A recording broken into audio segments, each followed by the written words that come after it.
Today's podcast is presented by Podgo.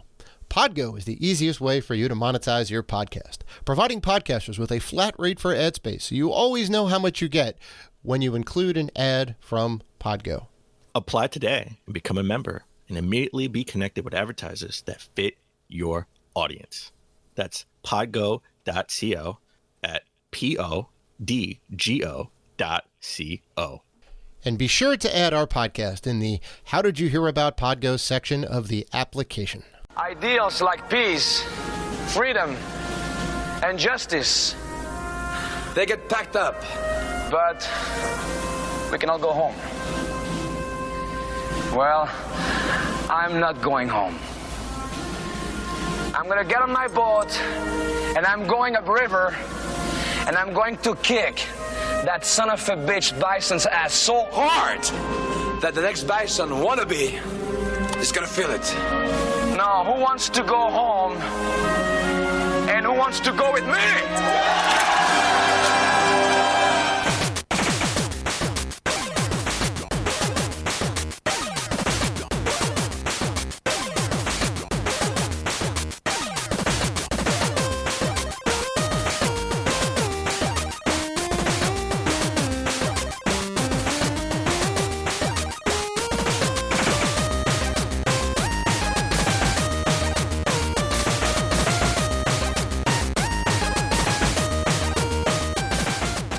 Welcome to the Rated G for Gamers podcast, episode 292.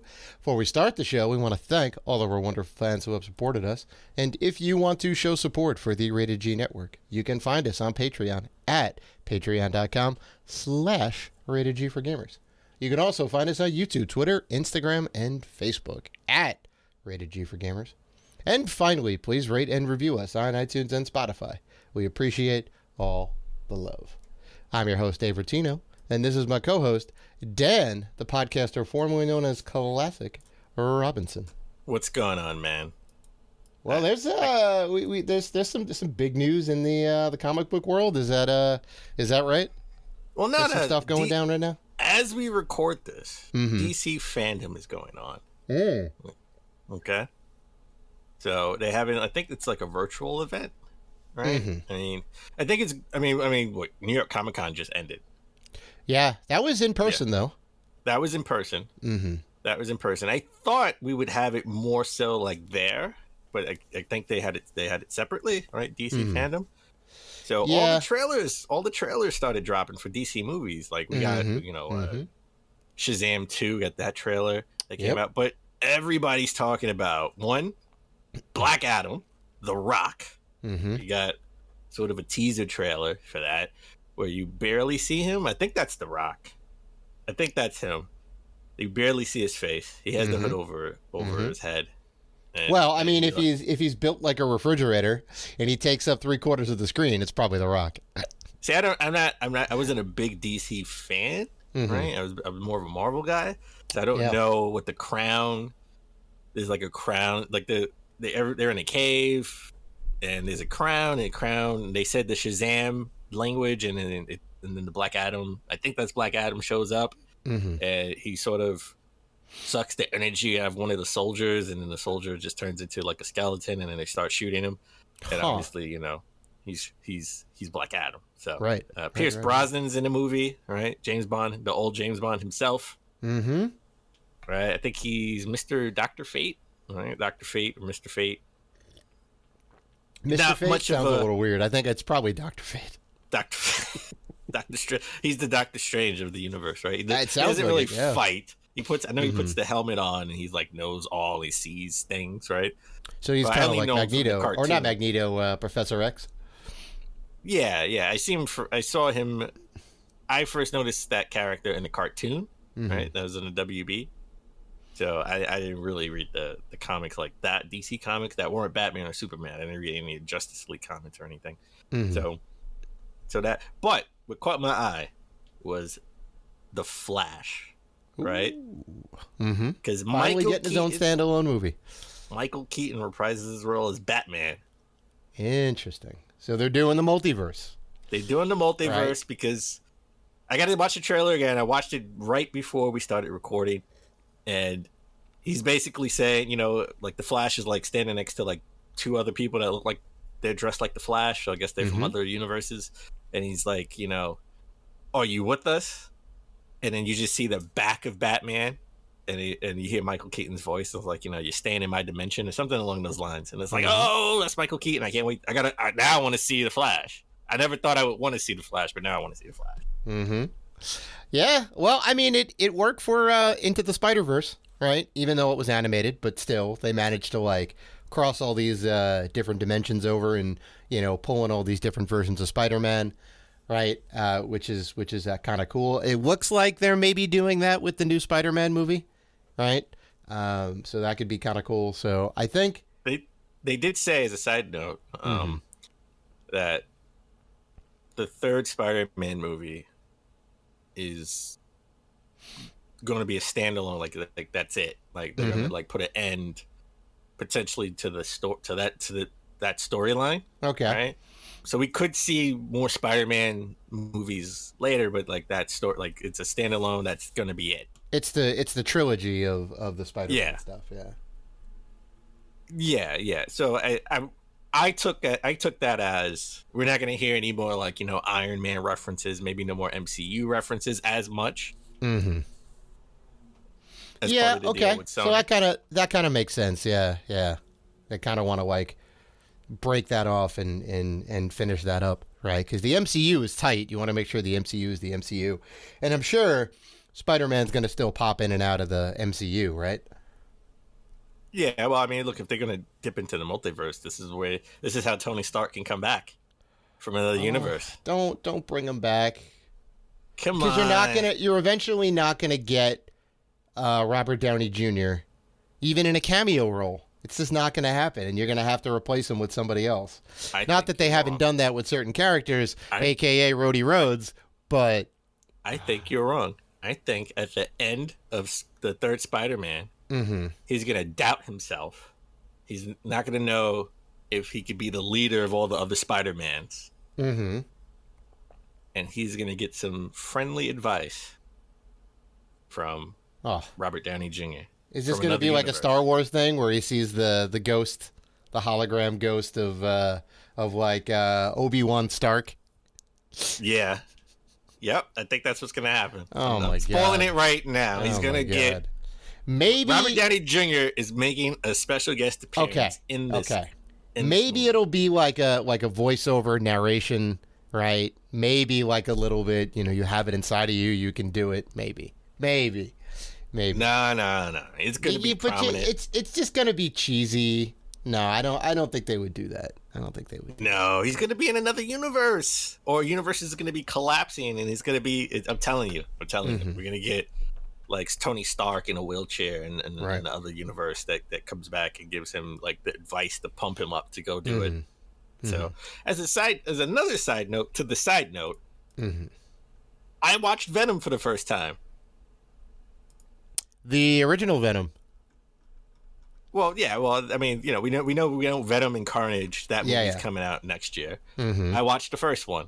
Finally. Thoughts? It wasn't as bad as I thought. I went in with low expectations. That's your answer for everything. Anything that's not like knock your socks off wasn't as bad as I thought. Come on. Well, I went in with low expectations. But how low? How low were your expectations? It was very low. Were they like Daredevil expectations, like OG Daredevil expectations? A little above Daredevil. I'm gonna say. All right, Punisher. So they were like they're the Punisher expectations. Which Punisher? Warzone. The second movie. Oh, the second movie. The second. Okay. Yeah, the second movie. Not. Well, the third movie. Not Dolph Lundgren. Okay. I think that was John Warzone. Not John Travolta's bad guy. Oh, maybe that was Warzone. I don't know. Yeah, I'm talking about more of the comic book gory style one. Okay, that came out like in the late 2000s. Right. So that was the spot you were at with it. Okay. Yeah. Was that pre MCU? No, it was during the MCU. And Michael Keaton, how I tie things all in, right? A little bow. Was in the ending credits and the ending cutscene. So to put Venom in the MCU universe. Wait, Michael Keaton was at the end of Venom. Oh, the Venom movie. Yes. Yeah. Oh. Because he was in jail. He was in jail. So, right. Oh, right. Because that goes with the end of the first new Spider-Man movie with Tom Holland. So, well, Venom is a Sony property, right?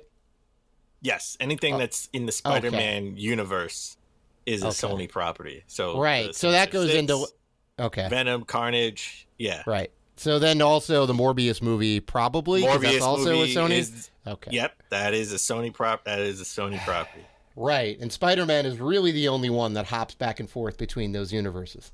Okay. Correct. Yeah. I don't think we'll see Tony Stark in the next Venom movie, but he's retired.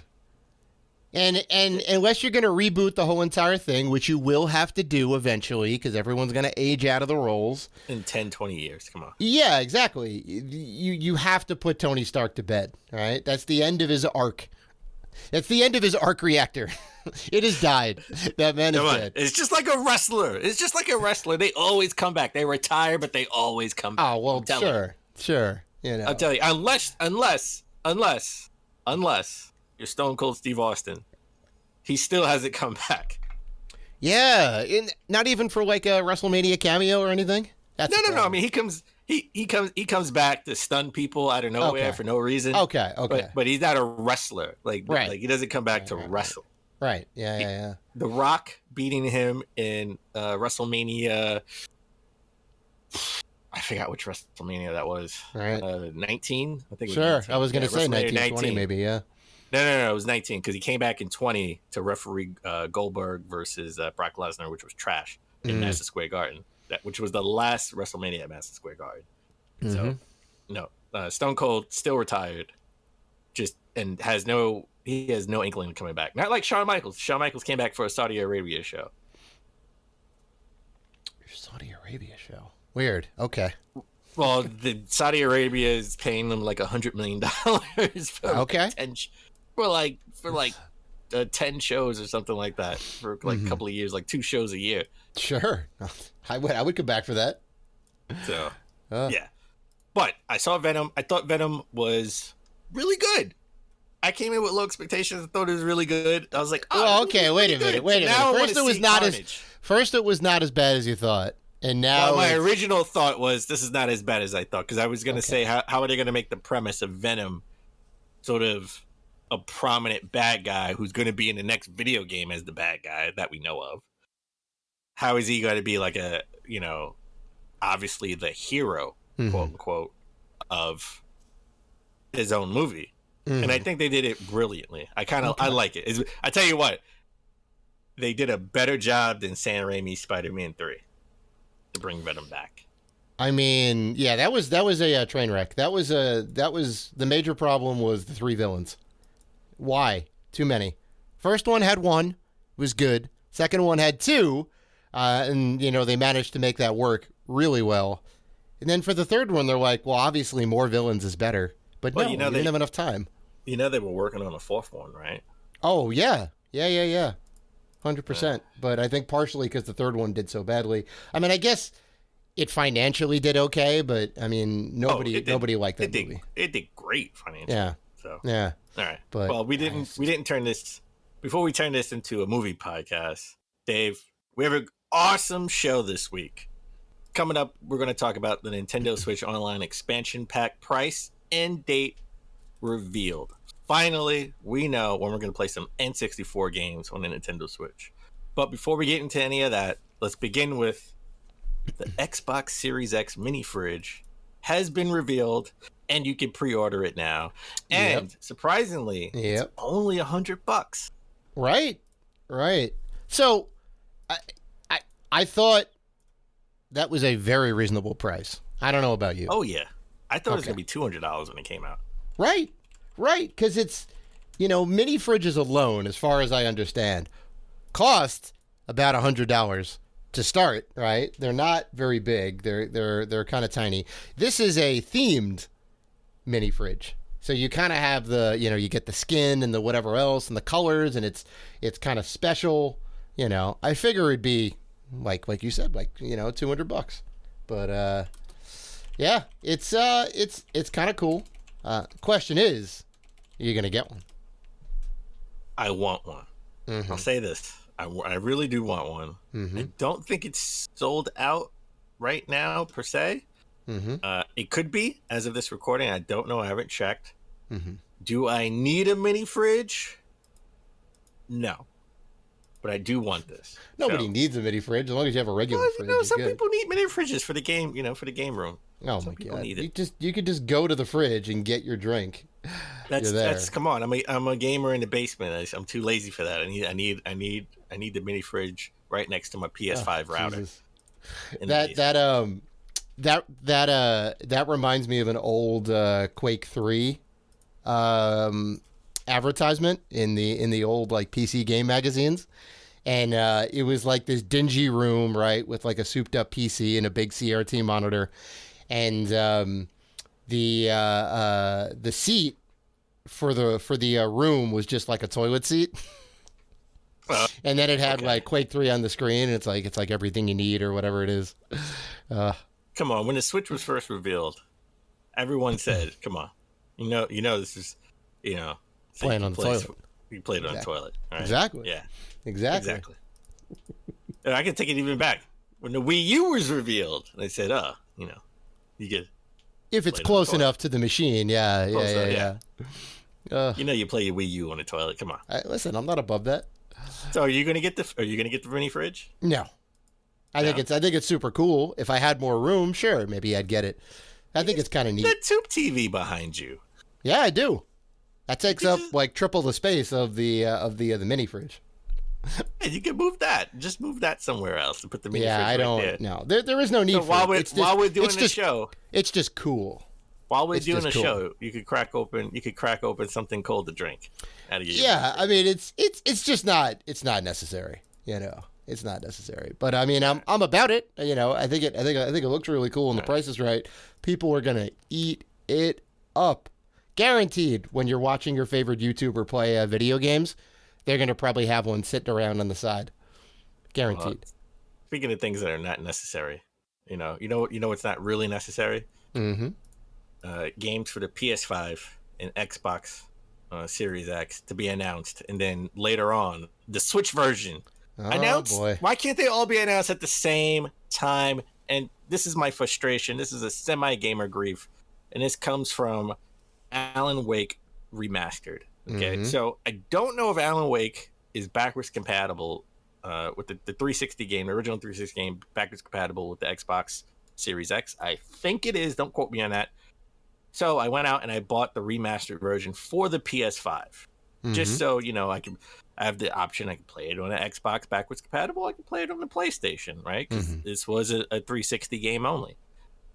But now we're getting an Alan Wake Remastered gets an ESRB rating for the Nintendo Switch. Mm-hmm.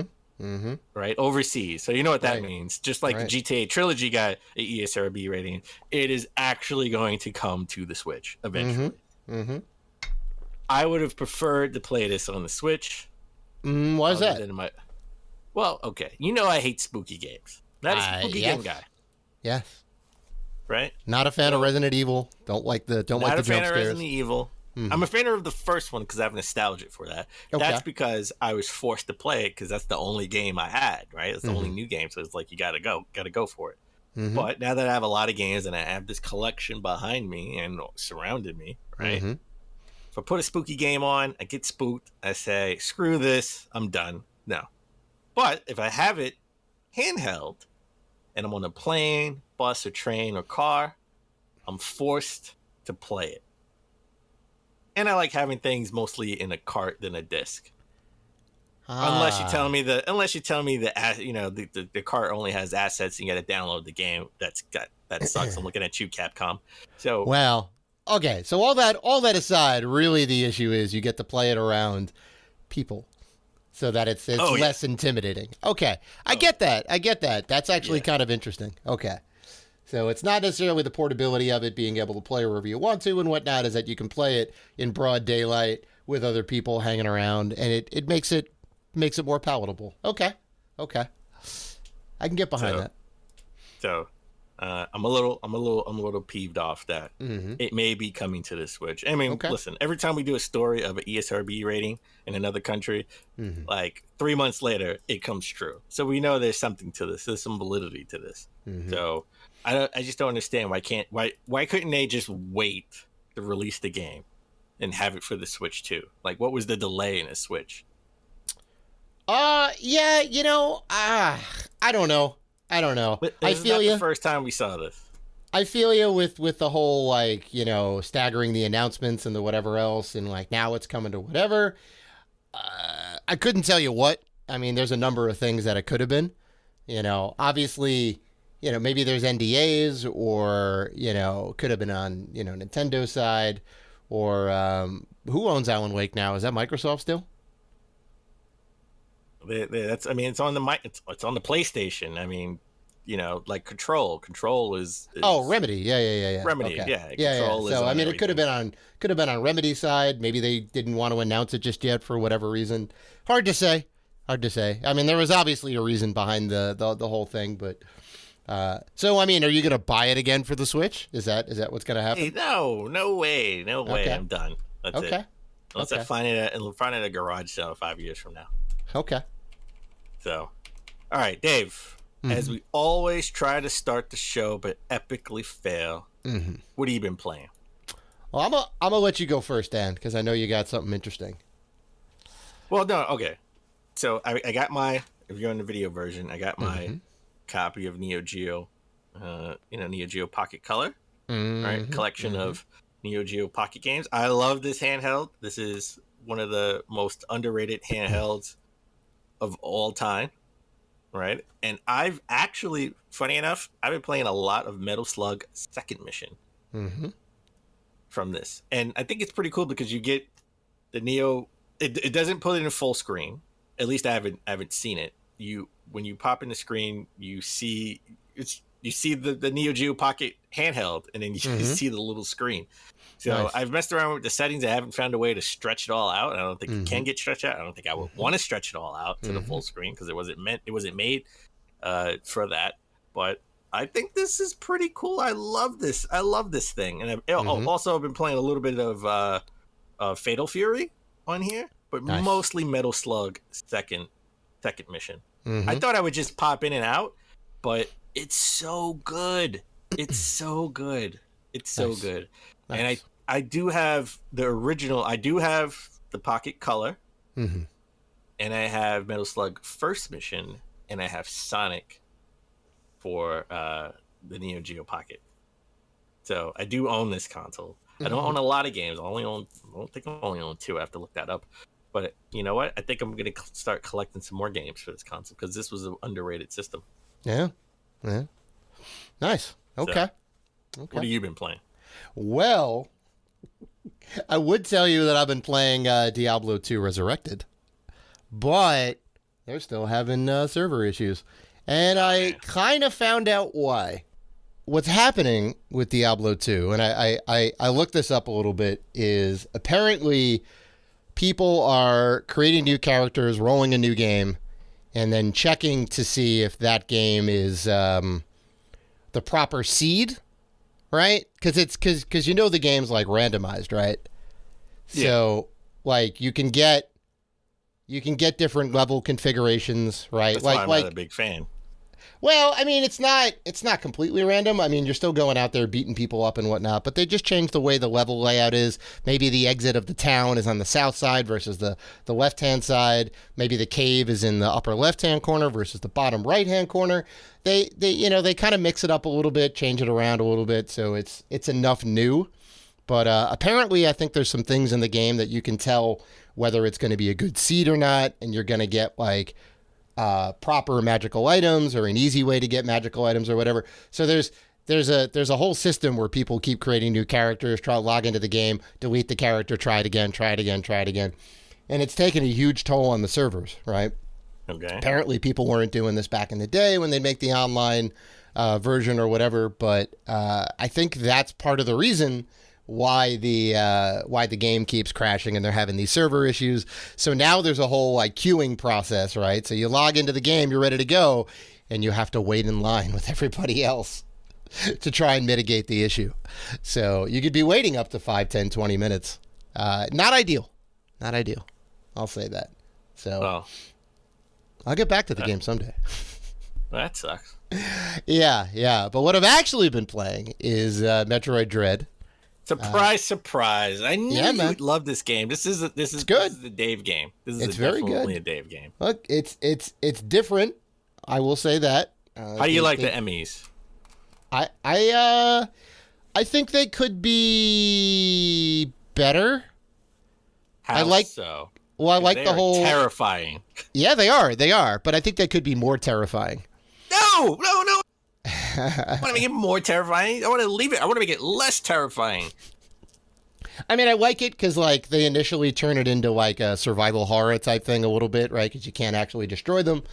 Well, there's a way to get away, but it's like you got to really time it and right? Mm-hmm. During that little cinematic when they catch you. Yep. And if you don't, you get a big spike right in your helmet, which is like kind of crazy. I don't know how to explain it, but I think they could have made it a little bit more tense. Because like once you get to like late game and you start getting more Emmys, once you get to late game and you start coming in contact with the late game Emmys, you're already powered up so much that like you can kind of get around them pretty easily. You just zip and dash and move, and you're like boom, boom, boom, boom, boom, until you find the thing that can take them down, and then you're like, all right, I got it. So I think it's cool. I think they could have taken it a little bit further. They couldn't have. No, you're crazy. No, you're insane. You've been drinking. You know what? No Xbox mini fridge for you. Oh, You've been drinking too much. Oh, no. They're already too terrifying. I want to make them less terrifying. Like, give me a cheat code to get a missile to destroy them right away. Well, there's only 6 in the game, so I have beaten all of the Emmys. That is 5 too much. And I've beaten all the Emmys, right? So all those rooms are done. You unlock the ability to fast travel between all the teleporters. Like originally, the teleporters they're specific. So you go from this red one to this red one, but now I can go from any teleporter to any teleporter. So I'm running around getting all the last little bits. There's definitely some stuff that I can't get to in the game. I don't know how to do it without looking up through a walkthrough. Right? There's some super hard stuff. You got to do these crazy dashes and speed boosts and whatever else. So I'm probably just going to leave that stuff. Maybe I'll come back to it, but I did want to bring up, because I know you played the game a little bit, and I played the game a lot. What are your thoughts about Game of the Year contender with Metroid Dread? Does it deserve to be in the running, in the conversation, and all that? Because I've heard a lot of differing opinions on it. For me, it's not a Game of the Year contention. For me. Well, you don't think it matches up to the other games. I have my list, like my 5, right? Like I love Psychonauts, I love Ratchet and Clank. Those are like my 2 big Game of the Year candidates right now. Okay, I can go either one for any of those games. And I can fill out the list. I know at the end we usually only pick 5 and 5, so we have 10. Yep. Right. We both love It Takes Two. Right. I wasn't so hot on Returnal as much as you, because that is also a Dave game. Right, but sure, and I could see you nominating Metroid Dread for Game of the Year, but for my taste, I mean it's a very good game, and I will try to get back into it, right? But I personally right now, as much as I've played of it, I wouldn't name it Game of the Year. Okay, but it's not for the fact that it's a 2D game, or the fact that it's like, you can beat it in, I don't know, 7 to 10 hours or whatever. I'm good with the Emmys, to be honest. I'm good. Well, okay, sure. Because I've heard a lot of people online saying like, well, it's a 2D game. It's not a big open world game. It doesn't have the AAA status of some other games. That doesn't mean anything. Last year, Hades won Game of the Year for IGN, right? That's exactly what I'm talking about. I think any game, no matter what kind of game it is, has the potential to be Game of the Year, right? Yes. If it's good enough, if it's got an interesting concept, right? If it's super fun to play, if it's really well polished. Like Celeste won a couple years ago from certain outlets, and that was kind of a 2D darling, right? Had a lot of good stuff going for it. So, yeah, I don't. Even if the critics don't like it, the Order 1886 still got nominated for Game of the Year 3 times in a row. That's right, baby. That's right. So anybody can win. 2015, 2016, 2017. That'll go down in history. It's a dynasty in nominations. So I don't know my list fully fleshed out yet. I got some stuff in the running. Metroid's certainly in the mix. So we'll see what happens come December when we end up putting our list out. So okay. Well, on that note, why don't we take a break? When we come back, we're getting to the top gaming news of last week.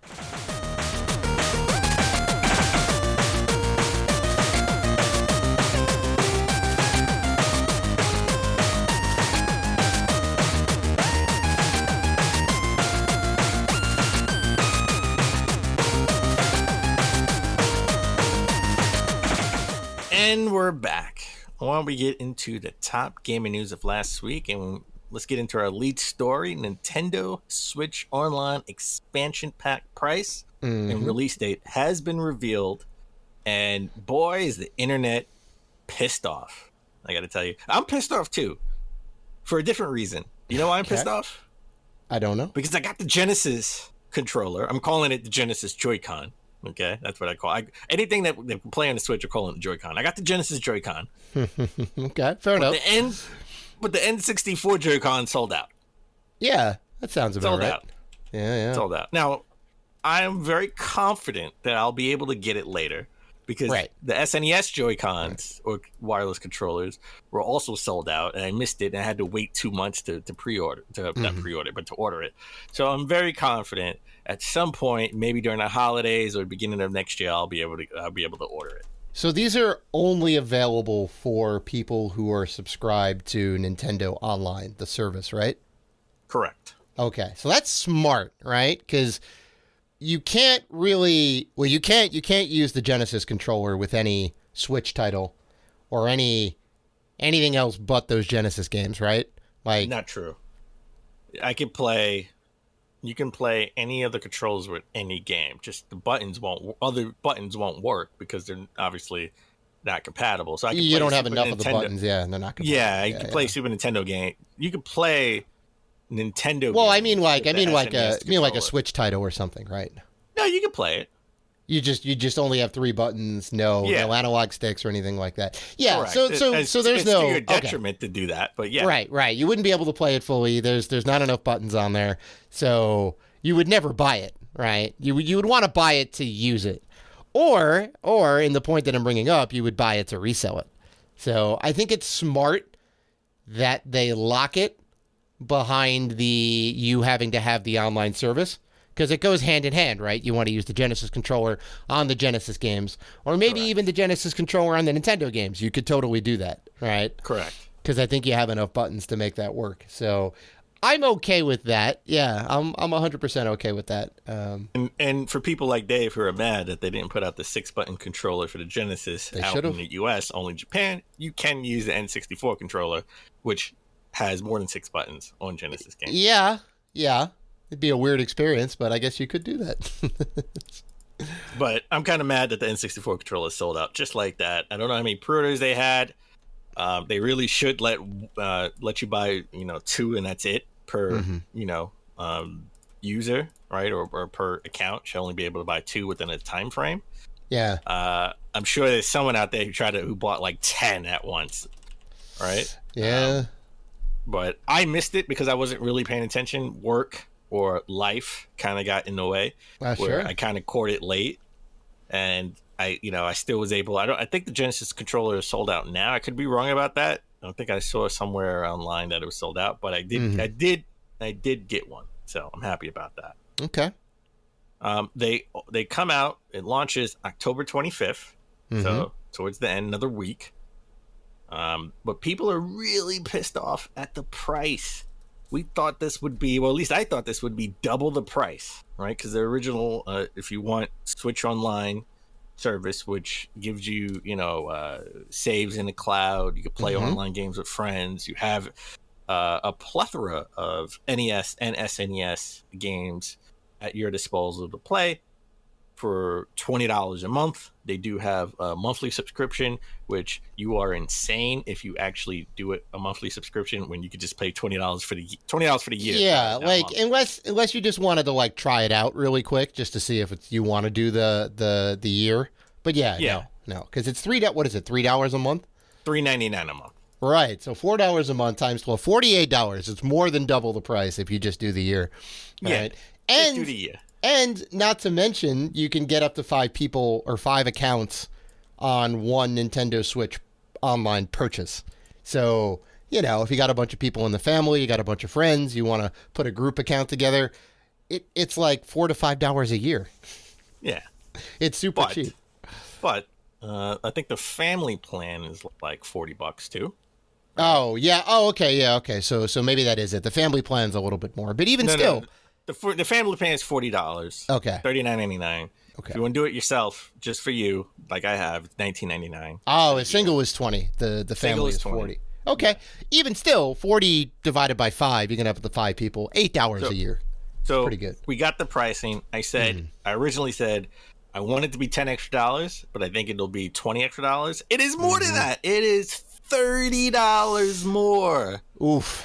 $30 more. So if you want the regular all the benefits I just said with Switch Online, plus the Genesis games, plus the N64 games, you're gonna have to pay. Okay, that's crazy. $30 more. Right. Okay, and if you want a family pack, so it's $50. So it's $49.99. But if you want the family pack is doubled at $79. So it's $80 more. I mean, so it's essentially double. So it's $80 for the year. Right. But they did throw sort of a curveball in this. If you own Animal Crossing, the Animal Crossing expansion pack is included in this as well. So I do own Animal Crossing, but you don't own Animal Crossing. I don't. So this doesn't apply to you. This extra benefit doesn't apply to you. No. I think this is cool if you tell me, going forward, certain expansion packs for certain games will be included with the Nintendo Online service, right? If you have the expansion pack price, right, where you pay, $80 for the family, right, or you pay $50, you get these expansion packs for free. Well, not really free, but you get it included. That would be awesome, right? Like if there's a Metroid Dread expansion pack with more levels or more bosses or a new mode. Sure. DLC via a subscription policy, 100% about it. If the price is right and the value's there. Yeah. Yeah. So what do you think? What do you think about this pricing? Well, I was doing some quick pen math over here, right? And the games with the Xbox Live Gold is what, 60 for the year? 60 for the year. Right. And the games same for PlayStation Plus. Right.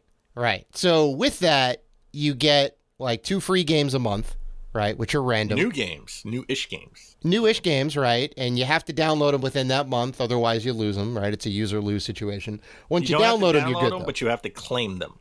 Right. And then they're linked to your account, and you're good as long as you have PlayStation Plus or Xbox Live, right? Correct. So guaranteed you're getting like 24 games a year. I think it's the same on PlayStation. You get 2 a month, right? Yeah. And that's for $60. You also get voice support in all the games. You're able to play online against other people. You get that capability. And online, and you get cloud storage. Right.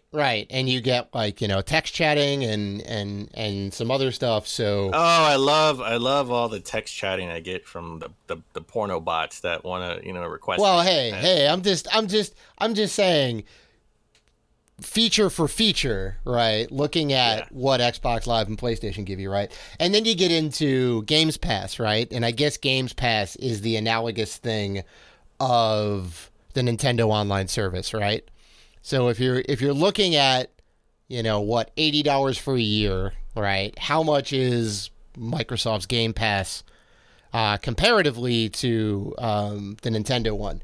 And certainly it is more, but you do get a lot more features. You do get a ton more games, right? You do get the cross compatibility with the, PC and Xbox and all that. I think there's a lot more value there. I'm not seeing the value in another $30 for a couple of N64 games and a couple of Genesis games. Okay, well, this is where, for me, it's worth it. Okay. Mm-hmm. Well, one is, I love my side notes. As a side note, right. You're paying the $30 extra that everyone is, huffing and puffing over. It's really for the licensing, right? Because they showed Banjo-Kazooie will eventually be there, right? All the Sega games would be there. You're paying for the licensing fees that Nintendo has to pay to get these games on. I mean, sure, I get that. So that's where the price hike comes in. I get that. Right? But the thing that you're forgetting is the difference between, you could play some of these games online already or in other places. Sure. The thing that you're forgetting is the rewind feature, right? Which so far is how I play a lot of the old games that are really hard. I beat Super Ghouls and Ghosts. Yeah. I would never beat Super Ghouls and Ghosts on the Super Nintendo because the Super Nintendo doesn't have the rewind feature. Okay? That's the easy mode. It doesn't. For me. Easy mode for me. I will say that the Rare Replay collection, which has all of the Rare games, does have that, and that's, kind of a great way to play that collection, but obviously you need to have an Xbox. Well, I don't think I would need the rewind feature for Banjo-Kazooie, but for other games that are really hard. Well, Battletoads, yeah. Battletoads, Battletoads is not in this collection. I wish it was, but that would be great. Right. So, I mean, okay, I guess that's a fair point. You do get some extra functionality. Star Fox 64, right? Sure, yeah. F-Zero X, which is a really hard game, right? Like that game is not like super easy by any means. Yeah. Well, I mean, I guess I'll say this: it's not up to me in terms of getting the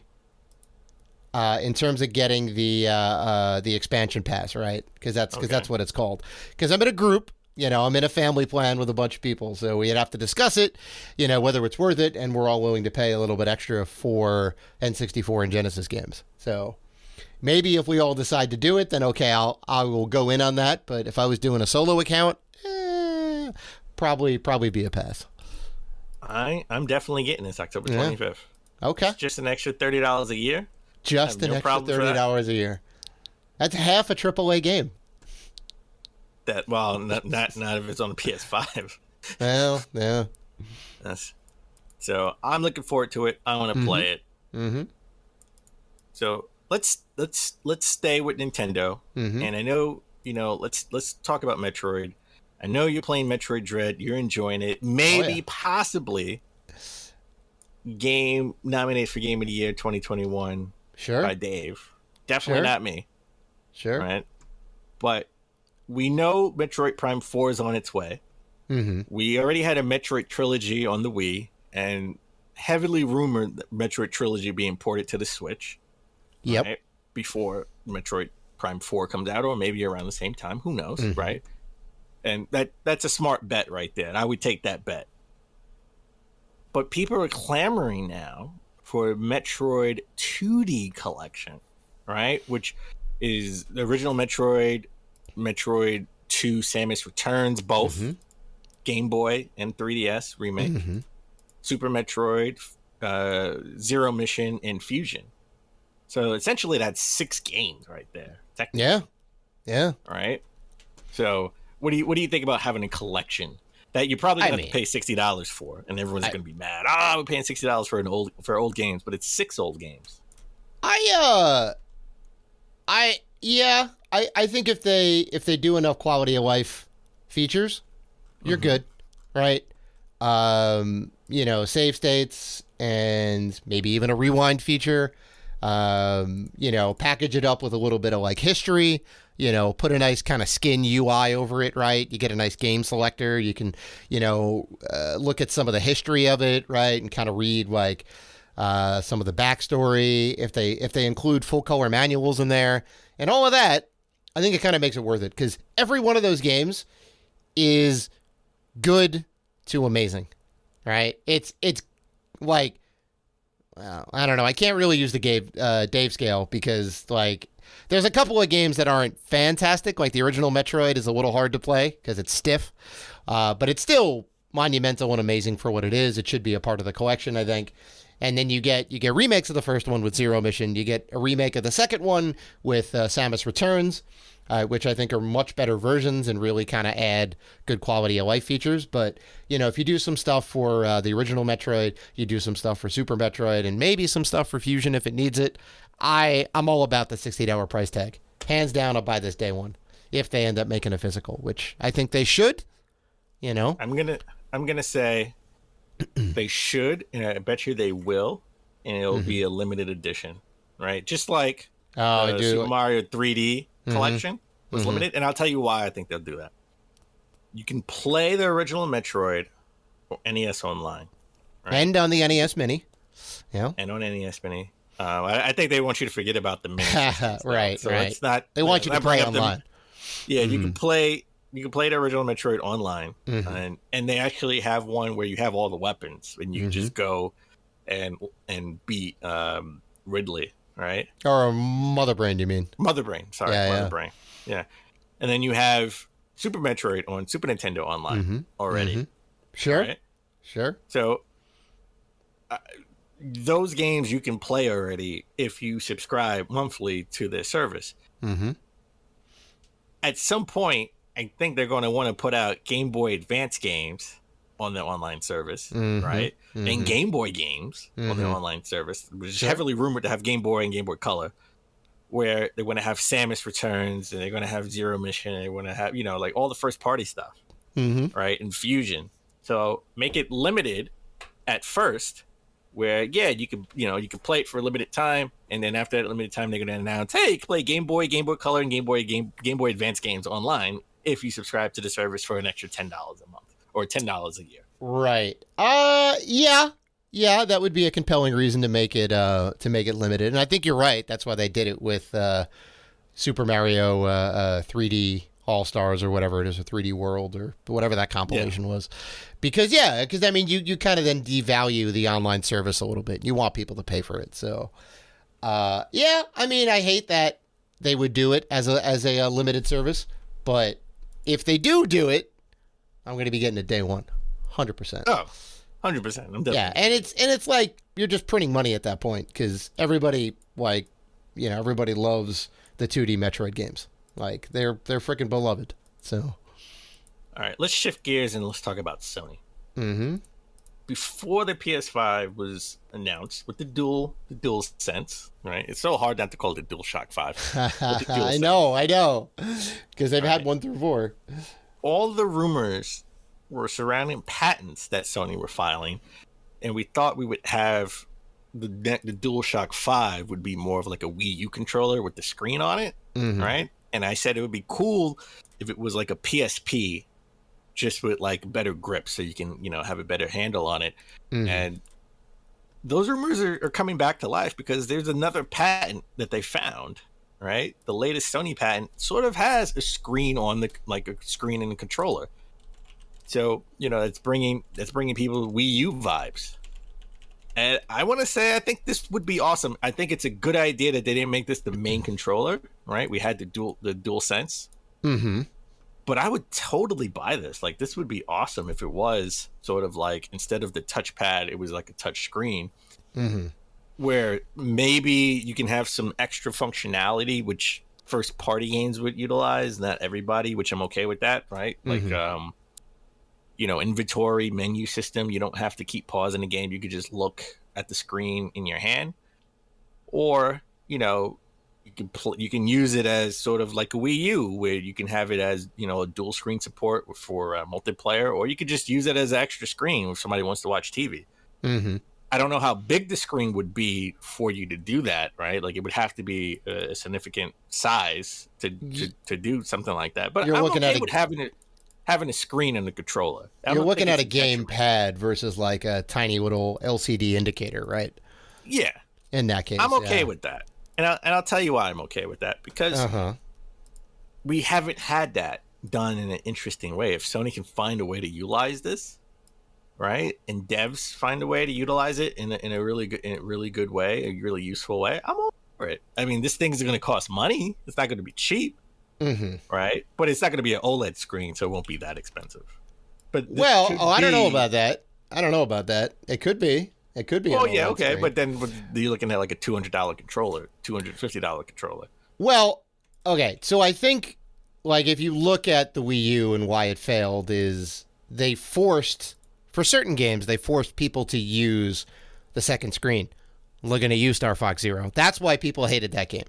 Because of the second screen, and they forced you to use it. I can take a port of Star Fox Zero to the Switch without motion controls. Right, exactly, right? But, I mean, they basically tried to shove a round peg in a square hole, or a square peg in a round hole, I guess, more appropriately, right? They tried to force people to use this particular thing, and it didn't work well, right? It's it's kind of like making a VR specific game, right? You alienate a certain set of people who don't necessarily want to play that way.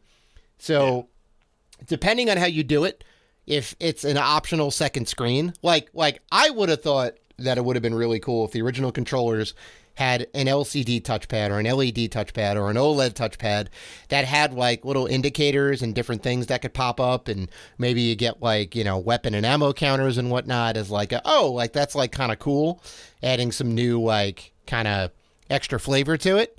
If you want to expand that out to like a bigger screen where you can use it as like second screen for TV or streaming or like whatever else, that could be kind of cool too. But don't do what they did with Star Fox Zero, where you have to go like this to play the damn game, because nobody's gonna want that. All right, nobody's gonna want that. But I could be down for a new controller that has a big second screen. If they make a compelling hardware or software to go with the hardware, right? If there's something that says, you can do this cool thing with this touchpad, and we're going to support it for, our first party games or some other games going forward. Like, I could be down for that. I think I'd be kind of cool. Okay. But, I can't wait. I can't wait to have, a better Wii U pad. Call it a Sony U pad. Well, I mean, do you think they're actually going to do this though? I mean, it's just a patent, right? Technically, we had this feature with the Vita and the PS3 and the PS4 where we had it as a second, sort of like a second screen. Sure, because it was like a touchscreen, right? Yeah. Yeah, and like some of the games use that. Remote play, where you can play the games on your PS3 on your Vita. Right? Oh, that's right. They would just kind of stream to the system. Yeah. So technically, we had something like that, sort of as a test. And I think I think it worked fine. Sure, I was a fan of that. The only thing that really that derailed that was the sales for the and support for the Vita. Right. So I really enjoyed that feature, and I loved it. I thought that was the wave that we were going, because we had the Wii U, we had the PS4, and had a Vita, and you had a Wii U pad, right? So I thought that was the wave that we were going towards the future. So I said, okay, this could work. But I think it's smart that they didn't make it sort of the main thing for the system, and this could be sort of like a side controller to go along with the DualSense. So, and it could, as long as they make it look good, and it's not like super, breakable. But well, I mean, it's Sony. Sony's going to make it look good, right? My question is it a DualSense with the screen, right? Because then this thing is going to be really expensive if it's the DualSense with all the features with a big screen on it. Yeah. I think they're going to have to scale back some of those things. Don't you think? Depending on the price point they want to hit 100%. But then it kind of makes it less attractive, right? Because the haptic feedback and the triggers and all that is awesome, right? Like when I'm sitting there playing Returnal or playing Astrobot, right? It's really cool. Like they like kind of put it out there as like here it is. It's a little more subtle in Returnal. Wait, rewind. You didn't tell me you played Astrobot? Yeah, I did. You finally played it? I finally played it. What do you think about it? We're side noting it. Well, I love my side notes. I love my side notes. It's great. I have my main notes and I have my side notes. You didn't tell me what you think about it. It's great. It's a giant tech demo, and it's a giant fanboy game, because they have all of the references to everything, right? The PlayStation 1's in there and the handhelds and all the different parts and all that. It's great. It's great. But I wouldn't want to play that game on a big screen, on a big handheld screen, if it didn't have the haptic feedback. Because that's half of why that game is great. It is. Like, the sand is blowing in and you can feel it. Yeah. That was awesome. I love that. So I can't wait for the next Astrobot game. Yeah. So, I mean, if it turns out to be a different experience as opposed to an enhanced experience, I don't know if I would pay for that trade-off. You know what I'm saying? But then you may get a $300 controller, which is like half the system price, right? Do you want to switch or do you want a $300 controller? I mean, yeah. It depends. I guess there's a lot of unanswered questions on what they would do with it. Yeah. So, okay. Let's stick with Sony. Mm-hmm. And there could be a collaboration with Apple and Sony, right? Where Apple Music may be headed to the PS5, right? Mm-hmm. And this wouldn't be the first collaboration between Sony and Apple. I mean, you could get Apple TV movie streaming service, Apple TV Plus, and download that to the PS5, right? Mm-hmm. And PS5 users at some point got 6 months of Apple TV for free. I remember that. Yep. So what do you think about having sort of like Apple Music? And I think this is good just for the Apple streaming service as a whole to expand to other platforms. I don't think it's going to come to Xbox, but if it wants to compete with Spotify, it has to broaden its user base, not just with iPhone users, right? This could work. I mean, I'm an Apple enthusiast, and the only thing I don't subscribe to is the Apple Music service. Music service, because I can just buy the songs myself. And own them, and not have to be, So I have subscribed to so many different things. Netflix, no, I get it. So, yeah. Well, I mean, I guess the question is, because they have like Apple TV as like the set-top box, right? And you can buy that, and then you can use all the Apple apps, all the iApps or the Apple apps or whatever on that system, right? So that's what they want you to get, right? So I guess they're assuming that, well, it's not going to hinder that, and it's only going to enhance a platform or service that kids have, right? Maybe there's a different demographic that they're hitting. Maybe these kids aren't into Apple TV per se, but they do have a PS5. Maybe they have an iPhone, and maybe they do have Apple streaming or whatever, but they don't want to get the set-top box because they already have a $500 set-top box in a way that also plays Blu-rays and plays video games and all that. So I think this is good. If it works out here, wouldn't they just put it on Xbox too? Put it on the Microsoft service?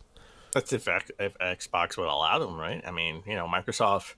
Well, yeah, I mean, the difference between Microsoft and like Sony and Apple is Microsoft is Sony and Apple put together, right? They make games and they have their own streaming services for entertainment. I don't think they have a music streaming service though. Right? They don't. I could just want to. I mean, I don't use. Listen, I'm not an Android user. I'm not a. Well, Android's not Microsoft. Android is Google. I'm not an Android user. I'm not a Surface user. I don't know if Microsoft. Well, Google. Yeah, Google has like YouTube Red or YouTube Music or whatever it is, which is part of YouTube Red. So you get that. It used to be. It used to be something else. They like rebranded it. So that's that option, right? Microsoft doesn't have an option, right? They do have their like xCloud. They have Games Pass. They have all of that stuff. But they don't really have a movie media streaming or a audio streaming service, right? So like Games Pass doesn't give you any of that. xCloud doesn't give you music or movies or anything like that, right? You can buy them from the store, but you're buying the stuff piecemeal, right? You're buying a copy of Iron Man HD for $5.99 or whatever it is, right? That's where it begins and ends.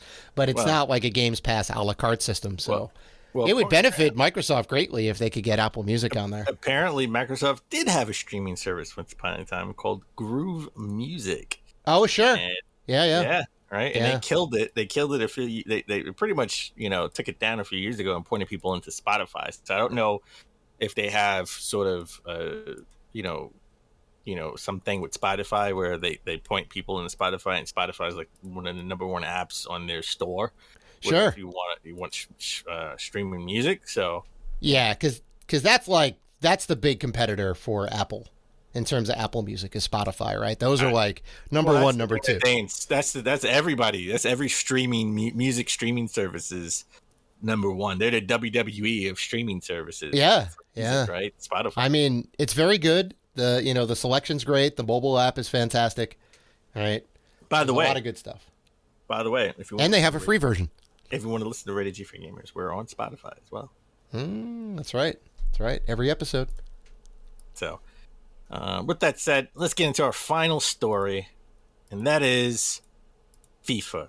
Let's talk about some soccer. Let's talk about some football, right? Like, now we talked about it a couple of weeks ago where EA was thinking about changing the name of FIFA and doing something else, right? EA Soccer or something along those lines. EA Football Club, it'd be EAFC, 2022 or 2023. But now, and we said, why would they do that? That's crazy. But now we know why. It's because FIFA reportedly wants $1 billion, not $1 million, not $100 million, $1 billion for EA every 4 years to renew the license for the name FIFA.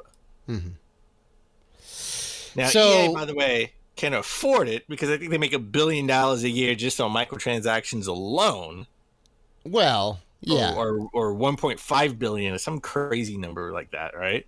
Well, sure. It's $250 million per year if you break it down, right? $250 million per year, or $1 billion in 4 years. That's still a lot of money, though, right? Still a lot of money. That's a lot of money.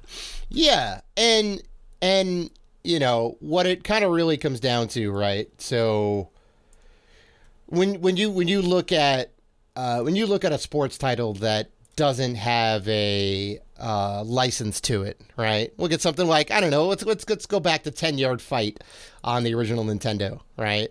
You just had no-name teams with various colors, and it was a football game, and that was it. And then you get a game like Tecmo, right? Tecmo Bowl or Tecmo Super Bowl, right? And then you have the Players Association, and then you have the NFL Association. So you get the logos, you get the team names, and you get the player names, right? And then you get something like John Madden to come along, right? You kind of get a known quantity in the American Football League, at least, who's, had a big presence. He used to be a coach. I think he was a player way back in the day. And then he became an announcer famously, right? And he was, it was him and Pat Summerall, right?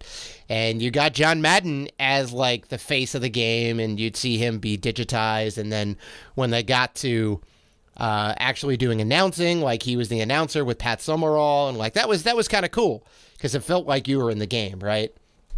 And when you like talk about FIFA, obviously allows for the brand and the logos and whatnot, and you can do kind of all the World Cup stuff and whatnot. So you get a lot of like branding and theming that you can put on your game, and you can say FIFA 2021 or FIFA 2022. It's the only game with the FIFA license.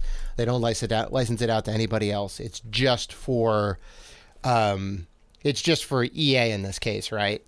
So You do get a lot of brand recognition. When you walk into a store and you're like, "Hey, I want to get FIFA," right? You don't want to, I want to get the latest football game. I want to get FIFA, right? You just know because that's like FIFA is soccer for video games. Yeah, there's Pro Evolution Soccer, there's Winning 11 Soccer, there's other soccer games, but nothing compares to FIFA. FIFA is the complete package. It essentially has like all of the teams in the entire world, right?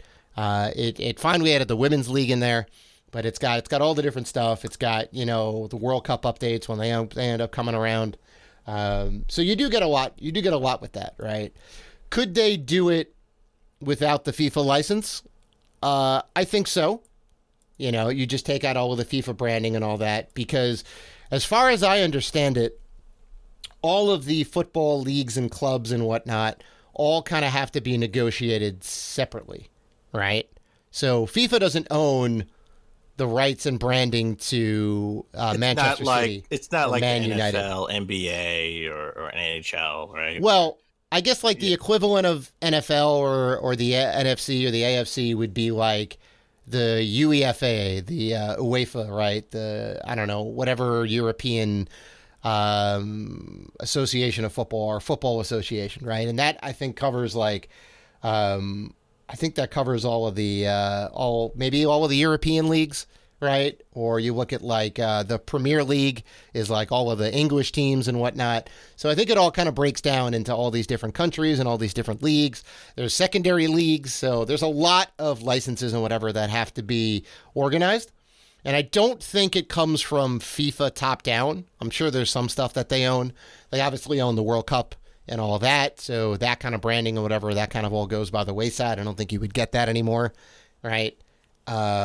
You know, is that enough of a draw to spend $250 million every year on the license? And I don't know. I say yes. I say yes. You think it is? This is more of a question for you because you play these games, you know, with your brother. Yeah. But I think, you know, I just think the brand name of FIFA really makes a lot, just like Madden, right? John Madden. I mean, nobody remembers John Madden. John Madden was drafted by the Eagles in 1958. There you John go. Madden won a Super Bowl in 1978 as a coach with the Raiders. And then he became an announcer in the 80s. And nobody remembers he played football. Nobody remembers he coached football. Right. He's just the voice of football, right? John Madden is almost 90 right now. And he's still alive, right? That's why his likeness isn't being used because it doesn't matter. It's just Madden is synonymous with football. Uh-huh. Right. So I think from a brand standpoint, you know, you buy FIFA, you know, you've told the story on the show a million times. You buy FIFA for your brother every year so you guys can play. Exactly. Right? Yeah. The OG beta machine Xbox. That's right. And you upgrade him if he needs to be upgraded so you guys can continue to play FIFA games. Mm-hmm. When's the last time you and him played, you know, Pro Evolution Soccer? Never. Well, there you go. Yeah, but it's not for the FIFA license. It's just that because it's the whole entire package of what it offers, and the argument I'm making is that what does FIFA bring to the table? Yeah, it's nice to. Will they have the whole entire package with EA? You know, Soccer League, Premier Soccer League. You know, 2022. Right? Like, that's the thing. I'm not 100% commentators that you think are phenomenal on there. Well, I don't know if they're a part of FIFA or whatever, but yeah, the two English blokes who do the commentary for the last 7-8 years is amazing. And if they are part of that package, then I would be very upset because they're very good and their commentary is on point, and the AI surrounding what they say and how they put it together is just amazing. Like they do a really good job. If they're not a part of it, that would be pants. That would be pants if they're not a part of it. What is pants? Oh, you're not up on your British slang, my friend? I'm not. Pants. Because they call like jeans and stuff trousers. That's right. But the word pants is a slang for this sucks or something along the lines. It would be pants times a million. Yes, it would be supreme. Yes, pants. There you go. I mean, actually, funny enough, as a side note, you know, I love my side notes. I've been meaning to bring that joke up to you for like the last 6 months, and I keep forgetting every time we play the show. That's funny. Okay, yeah, that would 100% be pants. Yep. That's pants. Yep. That's pants. That sucks. It's so weird to say it. Yeah, it's pants, baby. Listen, that's pants, baby. That sucks. Listen. The next time you're riding a lift, right, and you're talking to your bloke, right, and you know, you start talking about Chelsea or Man City, you know, you can say, hey, EA losing the FIFA license is totally pants. Well, you know, I just want to say, you know, after the show, I got to take out my rubbish to the corner. There you go. Well, you have to go and put it in the boot of the car so you can take it down to the landfill. So yeah. I do love my tea. I do. I will say that I do have tea time. People sometimes think I'm British. Mm-hmm. All right. Well, that's the end of the stories. That's the end of no more news stories. Dave, what do you got planned this weekend? Oh, I'm taking down Ravenbeak, baby. I've beaten Metroid Dread at the end of the game. I've done as much as I can. I've gotten all the items that I know how to get. and trying to take that boy down. He's very tough. It's very tough. So I'm determined. Okay. How about you? We get into some Far Cry 6. I just got it. I've only played maybe about 45 minutes, right?